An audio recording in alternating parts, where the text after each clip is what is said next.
സംസ്ഥാനത്ത് വൻ GST തട്ടിപ്പെന്ന് പ്രതിപക്ഷ നേതാവ് വി.ഡി. സതീശൻ. സംസ്ഥാന ഖജനാവിന് 200 കോടി രൂപ നഷ്ടമായി എന്നാണ് ആരോപണം.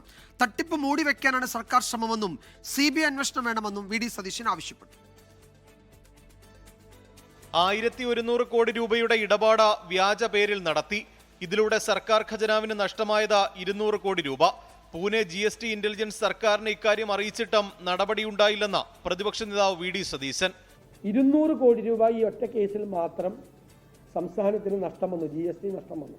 പൂനെയിലെ GST ഇന്റലിജൻസ് ഇത് കണ്ടുപിടിച്ച് സംസ്ഥാന ഗവൺമെന്റിനെ അറിയിച്ചു. സംസ്ഥാന ഗവൺമെന്റ് ഇത്രയും വലിയൊരു തട്ടിപ്പ് നടന്നിട്ട് എന്താണ് ചെയ്തത് എന്ന് കേട്ടാൽ അത് അതിനേക്കാൾ അത്ഭുതകരമാണ്. ഒരു വിഭാഗം GST ഉദ്യോഗസ്ഥർക്ക് തട്ടിപ്പുകാരുമായി ബന്ധമുണ്ട്.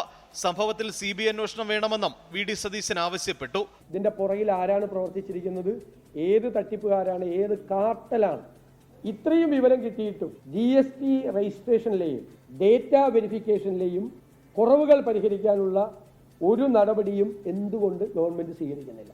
അതുകൊണ്ടൊരു CBI അന്വേഷണം ഇക്കാര്യത്തിൽ നടത്തണം.